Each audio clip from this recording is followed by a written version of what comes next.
Okay, hello and welcome again everyone to another video from Kevo MC.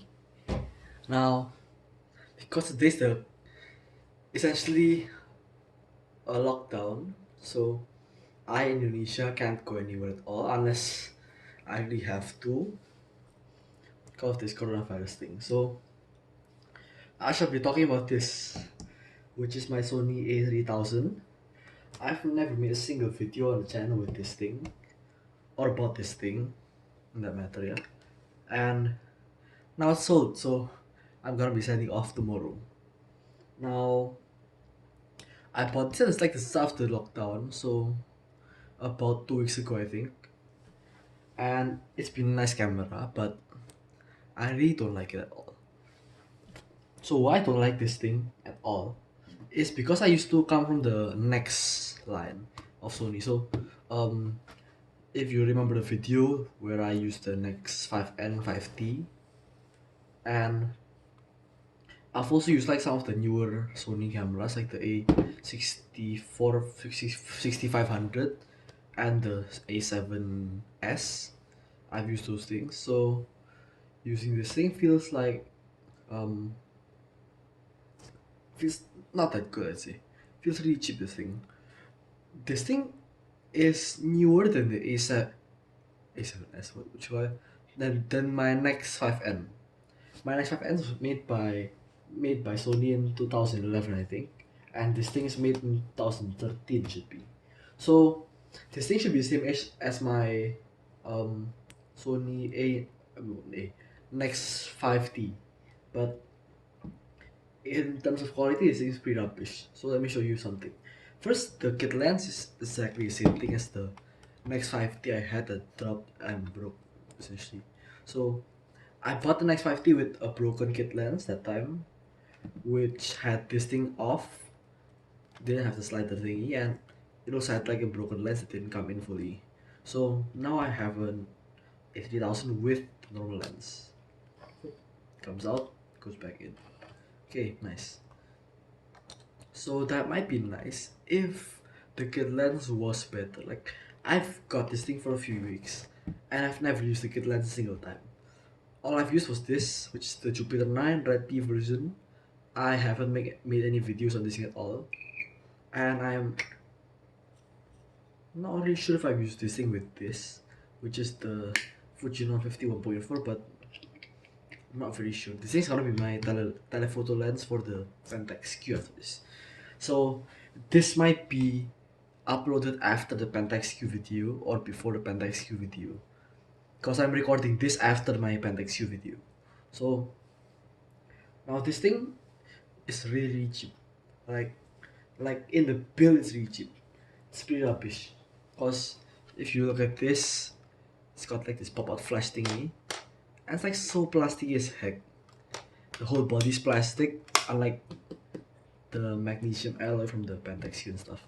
So then the eyepiece actually hurts your eye. So to me at least, the focus thing is really not working at all. I think like it does work. It does like shift the focus around, but your eye never really gets in focus with this thing for some reason. So either the center's focus and the sides are blurry, or the sides are blurry and the center's focus. So then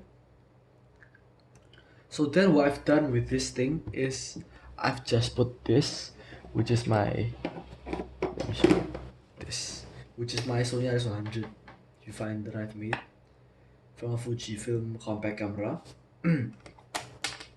Just put it on top right here. So this thing has like a 28mm equivalent, I'd say, and I've been using this with these things with no problem. So all I use this EVF thingy for is to focus, and I'm using this thing to frame. Once if you frame with this thing and you focus with this thing, your eyes are gonna die after this, like literally. And when it comes to focusing with the screen, it's really bad. Like, the screen is unusable. Let me go turn this thing on for you. So turn this thing on. Let's switch the V30's main lens. Okay, so as you can see, I think you can actually see some pixels already. So let me go this. Look at how low res this display is. So you can actually see the pixels in the display, so that's really bad. Now, and the cheapness doesn't come only in the like the viewfinder's rubbish, the screen's rubbish. The buttons I think are actually more cheap feeling than the Nex 5N and 5T I've used. Like they actually click in with these things are exactly the same, but this playback button thing is really hard to press. Right, this movie button and these buttons are okay, cause they're essentially the same buttons that Sony uses in the Nex 5 up to the A7 something I think. So these are pretty much rubbish essentially. So let me tell you a story about my Nex 5N. Now I've had that I think for a little while, and essentially the turn thingy here just died on me. So what happened is that you can't really turn this thing at all, and if you do turn this thing, it'll not respond at all my Nex 5N. So I hate these things, but at least they feel nice. Now this does not feel nice. Like listen to the sounds. This it's like so cheap as heck, and the shutter thing is really smudgy. So it's like squishing a piece of I don't know, like squishing this, which is like an earphone rubber thingy. Feels like that. So it's really smudgy. Then for the sensor, this is the same sensor as the A5000, I'd say. So 20.1 megapixels. It has a better DxO mark score than the Nex 5, I'd say, and the Nex 6, but I actually like the older sensor more for some reason, the 16 megapixel one. So then we come to video. Now on the subject of video, this thing can only record up to like 1080p 25 fps I think. So let me go my body cap. Okay, let me go. Oh yeah, let me show you this. So this thing can only take either JPEG or JPEG plus RAWs. Like wait, let me go show you how the see image size. This thing can only take RAW plus JPEG or JPEG 5 or JPEG standard. Now that's bad because I like to shoot all RAW, not like JPEG plus RAW or something like that. Then for the video, see 25p. Let me go show you with this lens. So it's 25p right there, see, on 24 mbps or 50i on 24 mbps. So if you know what 24p and 50i, I mean 25p and 50i is, it's actually a huge difference because if you have I, your videos gonna have like these triangles and it's just complete rubbish. So you really wanna record in 25p, but the problem with 25p is you only have 25 fps, which is not that many. I used to get like 50 fps at 28 megabit I think with the Sony Nex 5N. That's way older than this thing, so just get the Nex 5N, let's say.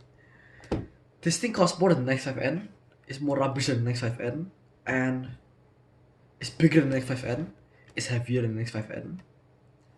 I don't know about the battery, but you actually do get the ability to charge from the side. It has the same battery as the Nex 5N, but at least you get this like USB thingy.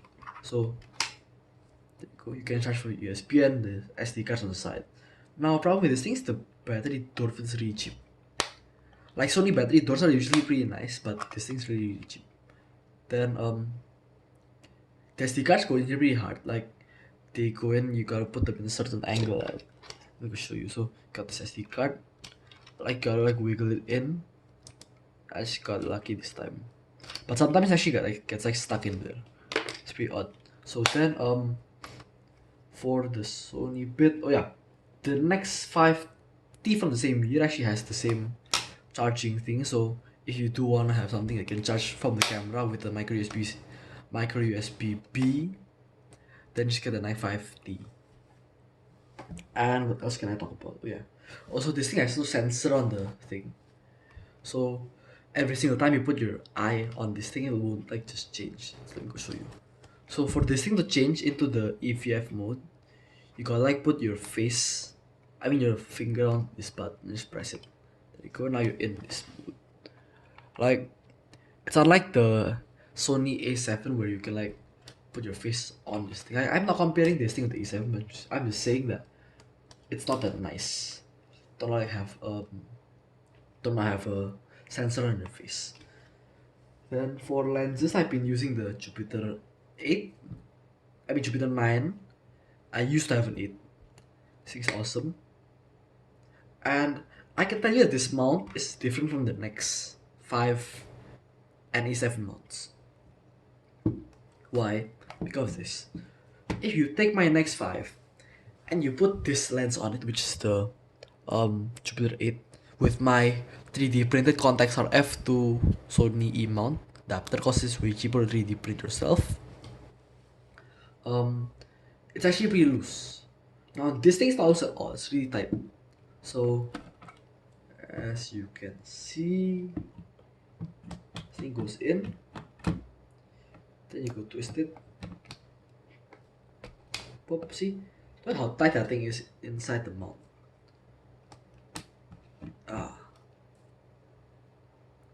So I really don't like that tight sensation in the mouth for some reason, which is pretty obvious. Like, why would you? Then let me go put this thing in. Make sure everything still works. Okay. Next thing is just how cheap this thing is. Like this whole body is made of plastic, and you can't imagine how light this thing is.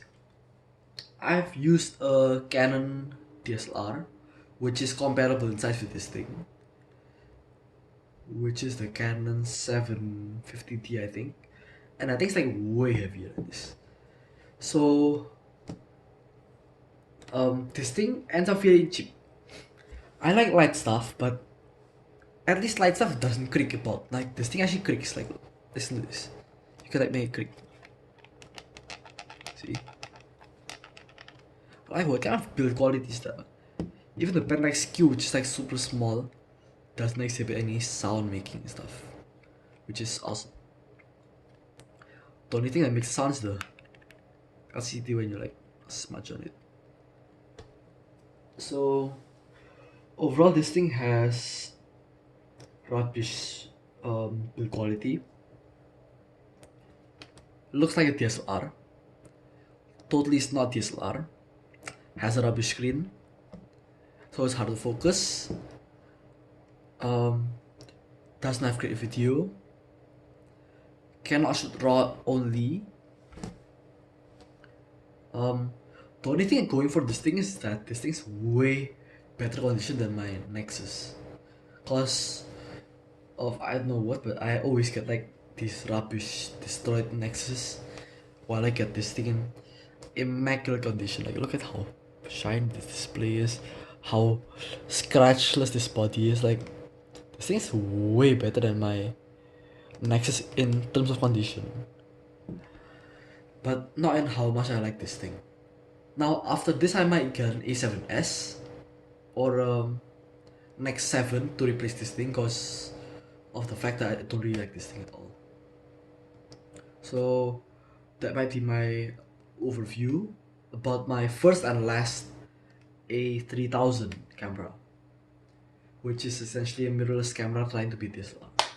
Like, if only they could put like an APS-C sensor into one of these things, Pentax Q. Like, Pentax really tried that. Like, if you know those Pentax 110 lenses, the 18mm, the 50mm, they're actually pretty small. So the fact is that you can actually put an APS-C sensor in this and like use some vintage glass. That'd be awesome. Like, imagine the body's this small and you could put a lens this small and just work out.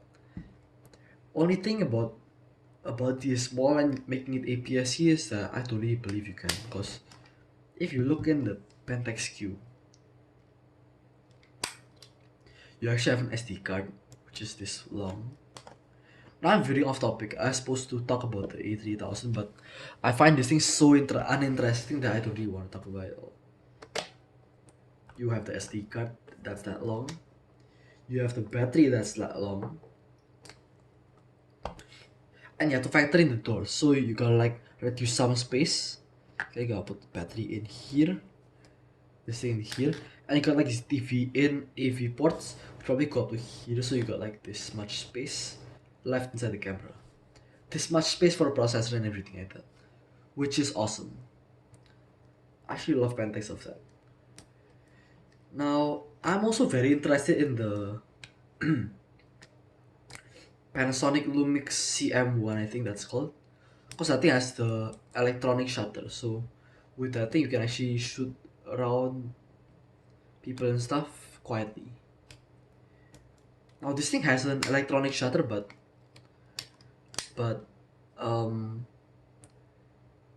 this thing has a very small sensor, so I'm not really interested in that.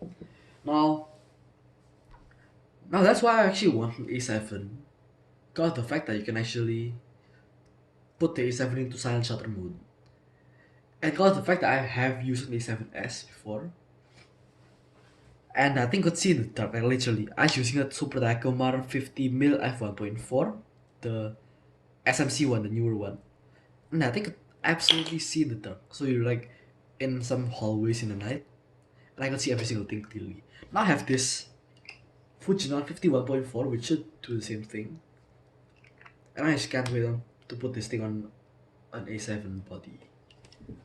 So looks like that's it for the future of my channel, my camera buying, and also some tips.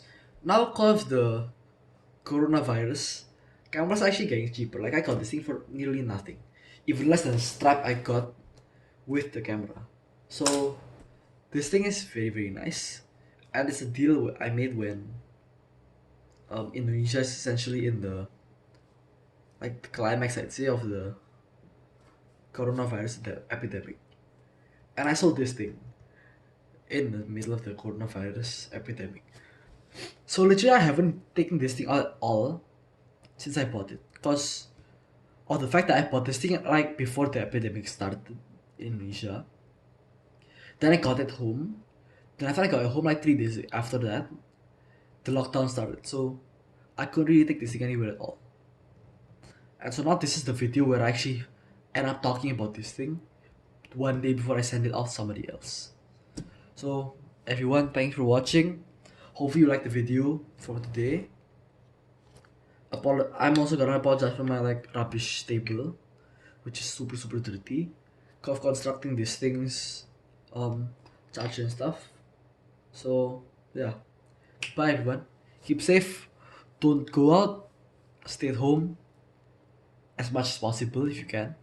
If you do want to go out, I'm not gonna like say no, but just don't. So thank you and goodbye.